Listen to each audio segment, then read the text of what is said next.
हर हर महादेव। जय माता दी।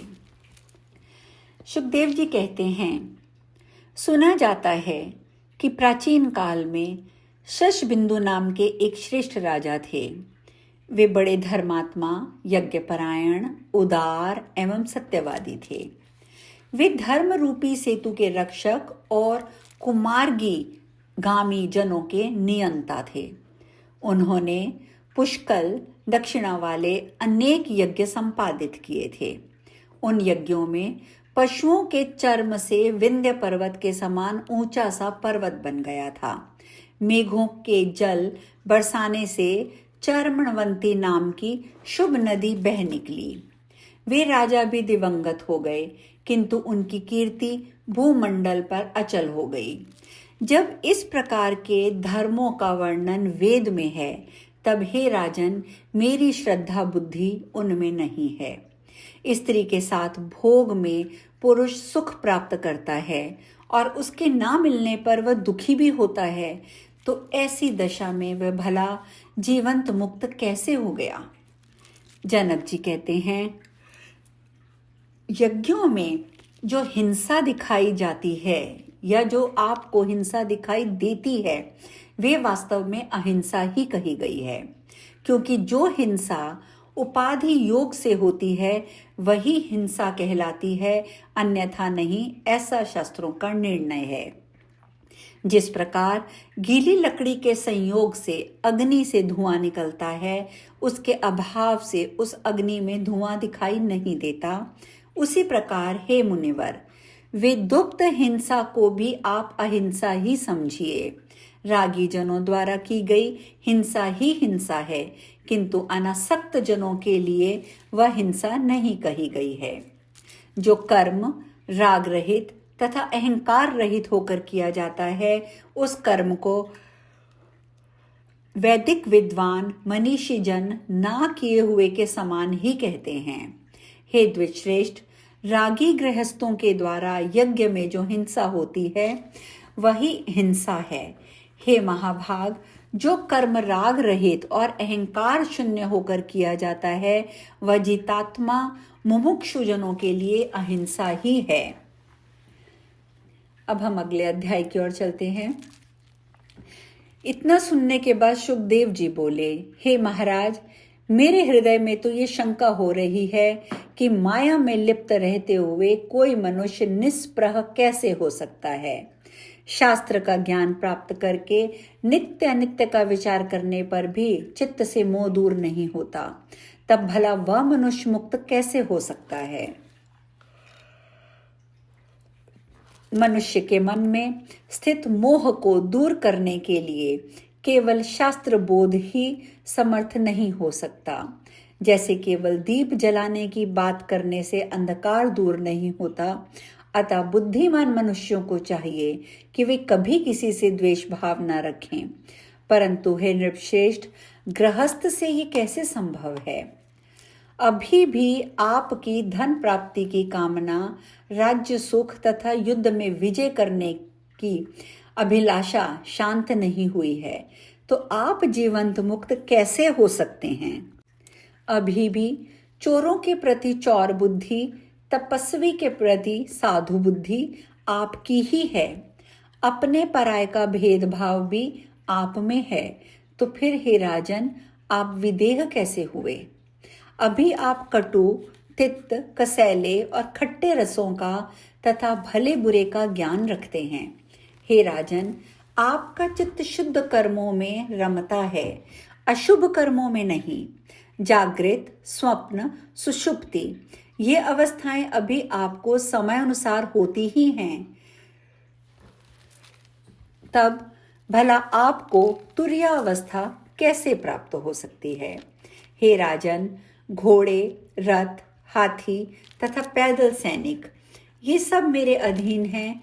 मैं इन सब का स्वामी हूँ। ऐसा आप अपने को मानते हैं या नहीं।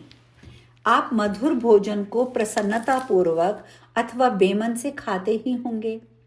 हे नृपश्रेष्ठ, आप माला और सर्प में क्या समान दृष्टि रखने वाले हैं। हे राजन, विमुक्त पुरुष तो वह कहलाता है जो मिट्टी के ढेले, और स्वर्ण को समान समझता हो, सब जीवों में एकात्म बुद्धि रखता हो तथा जीवन मात्र का उपकार करता हो। मेरे मन में स्त्री, घर आदि कभी भी नहीं है, इसीलिए अकेले ही निःस्पृह भाव से मैं सदा विचरण करता हूँ और करता रहूं, यही मेरा विचार है।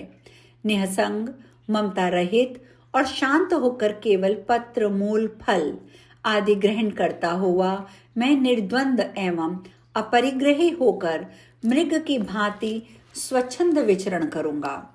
हे पार्थिव, ग्रह, धन और रूपवती स्त्री से मुझ विरक्त चित्त और गुणातीत का क्या प्रयोजन। आप अनेक प्रकार की राग द्वेष बातें सोचते हैं, फिर भी मैं विमुक्त हूं, ऐसा आप कहते हैं। ये सब तो मुझे केवल आपका दंभ जान पड़ता है। आपको कभी शत्रु की, कभी धन की, कभी सेना की चिंता रहती ही है। तब हे राजन, आप निश्चिंत कहाँ?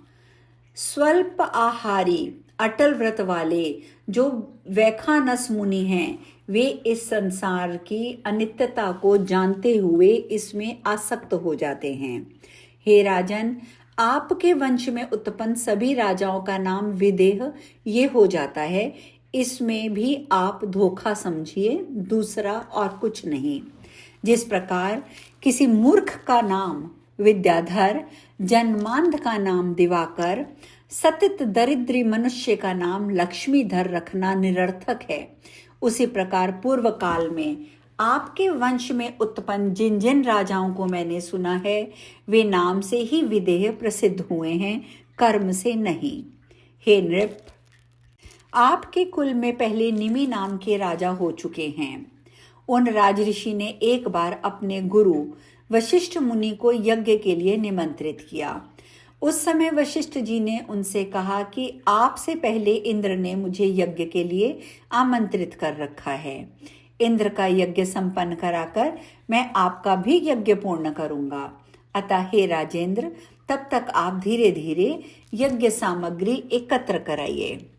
ऐसा कहकर वशिष्ठ मुनि इंद्र का यज्ञ कराने के लिए चले गए और महाराज निमि ने किसी दूसरे को आचार्य बनाकर अपना उत्तम यज्ञ संपन्न कर लिया।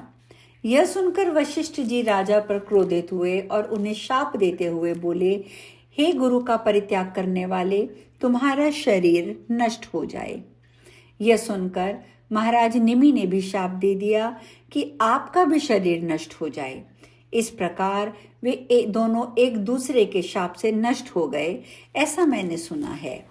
हे राजेंद्र, विदेह होकर भी राजा ने अपने गुरु को स्वयं ही शाप क्यों दे डाला? हे नृपश्रेष्ठ, ये तो मेरे मन में परिहास जैसा प्रतीत हो रहा है। जनक जी बोले, हे विप्रप्रवर, आपने ठीक ही कहा है, इसमें मिथ्या कुछ भी नहीं है, ऐसा मैं मानता हूं। फिर भी आप मेरी बात सुने। हे विपेंद्र, गुरु व्यास जी मेरे परम पूज्य गुरु हैं। उन्होंने अपने पिता के साथ त्याग करके त्याग करके आप वन में जाना चाहते हैं। वहां भी तो मृग आदि पशुओं के साथ आपका स्नेह संबंध रहेगा, इसमें संदेह नहीं है। पृथ्वी, जल आदि महाभूत तो सर्वत्र ही विद्यमान हैं, तब आप निसंग कैसे हो पाएंगे? और फिर हे मुने, भोजन आदि की चिंता रहेगी ही, तो आप निश्चिंत कैसे रहेंगे? जिस प्रकार आपको वन में दंड और मृग चर्म की चिंता बनी रहेगी, उसी प्रकार मुझ विचारशील राजा को भी राज्य संबंधी चिंता तो होगी ही। आप ही भ्रम में पड़कर यहाँ तक दूर देश में आए हैं। मुझे किसी प्रकार का विकल्प रूपी संदेह नहीं है, क्योंकि मैं तो सर्वथा निर्विकल्प हूँ। हे विप्र, मैं सुख से भोजन करता हूँ और सुखपूर्वक शयन करता हूँ। हे मुने, मैं बद्ध नहीं हूँ, इस भावना से मैं सर्वदा सुखी रहता हूँ। इसके विपरीत मैं बद्ध हूँ, इस शंका से आप सर्वदा दुखी ही रहते हैं। अतः आप इस शंका को छोड़कर सदा सुखी एवं स्वस्थ हो जाइए। ये शरीर मेरा है, यही बंधन का कारण है।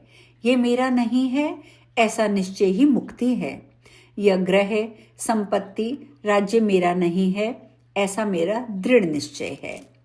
सूत जी कहते हैं, महाराज जनक की बात सुनकर सुखदेव जी हर्षित हुए और उनसे आज्ञा लेकर व्यास जी के उत्तम आश्रम के लिए वे चल पड़े।